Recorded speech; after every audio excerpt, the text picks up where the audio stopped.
ভাঙন এবং বন্যার কারণে মুর্শিদাবাদের বহু গ্রাম মুছে যেতে বসেছে মানচিত্র থেকে। জলে ভাসমান গ্রাম, বাঁধ না মেনে নদীর জল ভাসিয়ে নিয়ে গেছে একটি আস্ত গ্রামকে। অসহায়তার কারণে পড়ে রয়েছে 5টি পরিবার। ভাঙন এবং বন্যা এই দুই কারণে মুর্শিদাবাদের বহু গ্রাম মানচিত্র থেকে মুছে যেতে বসেছে। একদিকে যেমন শামশেরগঞ্জে এবং জলঙ্গির বেশ কিছু এলাকা ভাঙনের কবলে পড়ে প্রায় নিশ্চিহ্ন হতে বসেছে, তেমনি বাড়ি ঘর হারিয়ে মানুষ আজ খোলা আকাশের নিচে কোথাও আশ্রয় নিচ্ছে। ঠিক এই রকমই চিত্র মুর্শিদাবাদের ভরতপুরে, যেখানে বন্যায় কবলিত হয়ে নিশ্চিহ্ন হতে বসেছে গ্রাম। আমাদের ক্যামেরা পৌঁছেছে মুর্শিদাবাদের ভরতপুর থানার গুন্ডিরিয়া গ্রাম পঞ্চায়েতের অধীনে জাখিনী গ্রামে। একসময় যে গ্রামে বসবাস ছিল 100 থেকে 150টি পরিবারের, বর্তমানে তা দাঁড়িয়েছে 4 থেকে 5টি পরিবারে। তার কারণ, বাঁধ তৈরি হলেও বন্যা সে বাঁধ মানে না। বৃষ্টি অতিরিক্ত হলে নদী ছাপিয়ে সে জল গ্রামে ঢুকে যায়। তখন ঘর ছেড়ে আশ্রয় হয় খোলা আকাশের নিচে উঁচু জায়গায় তাম্বু খাটিয়ে। অত্যন্ত অভাবের সংসার এবং অসহায়তা এতটাই বেশি যে এরা এত কষ্টের মধ্যেও গ্রাম ছেড়ে যেতে পারেনি। অনেকে আছে যারা অন্য জায়গায় বস্তি স্থাপন করেছে বা কাজের সূত্রে অন্য কোথাও বাসা বেঁধেছে। তবে এই যে কয়েকটি পরিবার রয়েছে, তারা না পেয়েছে কোনো সরকারি সাহায্য, না পেয়েছে কোনো অনুদান। সাহায্য চাইতে গেলে তাদেরকে উঠে যাওয়ার কথা বলা হয়েছে। একসময় এখানে ভরপুর বসতি ছিল স্কুল, পড়ুয়ারা সেখানেই পড়াশোনা করত। কিন্তু যেখানে বসতি নেই সেখানে স্কুল থেকে কি হবে? সে স্কুলও দীর্ঘদিন ধরে বন্ধ পড়ে রয়েছে। অনেকে আছে যারা বাড়ি থেকে বেশ কিছু দূরে স্কুলে পাঠায় বাচ্চাদের, তবুও সেটাও হাতে গোনা। ওই এলাকার বাসিন্দা মিনু ঘোষের বক্তব্য, এলাকার বাচ্চারা স্কুলে পড়াশোনা করত, কিন্তু আস্তে আস্তে বন্যার কবলে পড়ে সমস্ত কিছু ভেঙে গেছে, বাড়িঘর নেই বললেই চলে। তারা অনেক কষ্ট করে সেখানে বসবাস করছে। মানে বন্যা হয়েছে না, বানের জল আসছে, তার জন্য এবার বাড়ি ঘর ভেঙে গেছে, তার জন্য সব চলে গেছে এখান থেকে। আচ্ছা, রাস্তাঘাটের এখানে অবস্থা কিরকম? রাস্তাঘাট এরকমই, ঠিক করে দিচ্ছে না। আচ্ছা, কতটা কষ্টের মধ্যে দিন কাটাচ্ছেন আপনারা? কি করব, এইভাবেই যাতায়াত করতে হয়েছে। সবাই তো চলে গেছে, আপনারা কেন যাননি এখনো পর্যন্ত? যাবো দেখি, আমাদের ঘর বাড়ি করছে এখন, ঘর বাড়ি না হলে তার যেতে পারছি না এখান থেকে।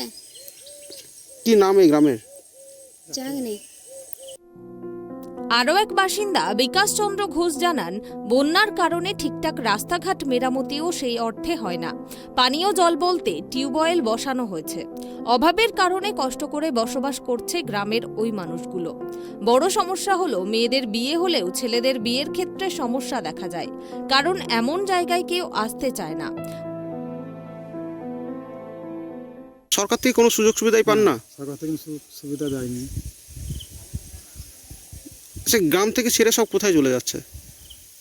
এই দুই দিকে নদীর ওই পার, কেউ হয়তো কান্দি, কেউ হয়তো ভরতপুর, কেউ হয়তো নিজেদের শ্বশুরবাড়ি, যার যেখানে সুবিধা। আপনারা এখনো পর্যন্ত কেন যাননি? আমরা অভাবে হয়তো ঘর বাড়ি করতে পারিনি, টাকা পয়সা কম আছে, হয়তো এখানে বানবন্যা দিয়েছে। সরকার পক্ষ থেকে কোনো লোকজন এসেছিল এই গ্রামে? হ্যাঁ, আগে সব লোক এসেছিল, কিছু কিছু লোককে হয়তো হয়তো সেই টাকা দিয়েছে, ঘর দিয়েছে। কিছু কিছু লোক এখন ঘর পায়নি। আমাদের হয়তো বিপক্ষ দল, তারা হয়তো দলের লাগবে ঘর দেয়নি আমাদেরকে, সেই আমরা এখন বসে আছি। আচ্ছা, এই যে গ্রাম, এখানে আপনারা ছোট থেকে এই গ্রামে বসবাস করেছেন, এই গ্রামের প্রতি কতটা মায়া জড়িয়ে আছে আপনাদের?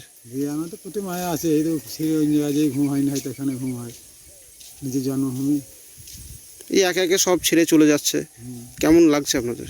খারাপই লাগছে, যেতে মায়া তো আছে। কি চাইছেন আপনারা?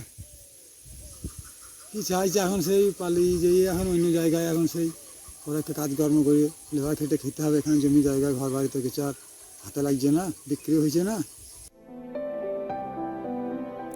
বলরাম ঘোষ দীর্ঘদিন ধরে এখানে বসবাস করছে।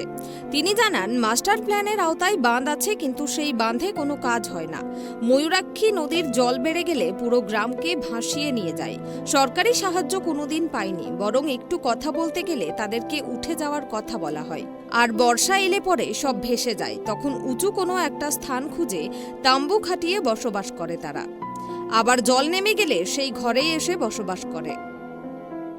আমাদের জন্মভূমি, আমাদের তো খারাপ লাগবেই, হ্যাঁ।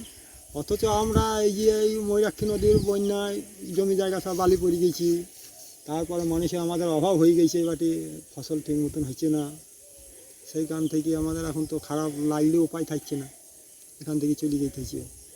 যাদের পয়সা কম তারা হয়তো সেরকম ব্যবস্থা এখন যেতে পারেনি। সরকার থেকে কোনো সুযোগ সুবিধা কিছু দিয়েছে? সরকারের সুবিধা কি দেবে, ওই সুবিধার মতন সেরকম সুবিধা সেরকম কিছু দিতে পারেনি, কিছু হয়তো কিছু কিছু লোক ঘর পেয়েছে, সবাই পাইও নেই। আচ্ছা, এই গ্রামটাকে যদি আবার নতুন করে কেউ সাজাতে আসে, কোনো সরকার থেকে যদি আবার ঠিকঠাক করতে আসে, তাহলে আপনারা কি আবার এখানে বসবাস করবেন নাকি তা সত্ত্বেও বাইরে চলে যাবেন? না, এখানে আর বসবাস হবে না আমাদের।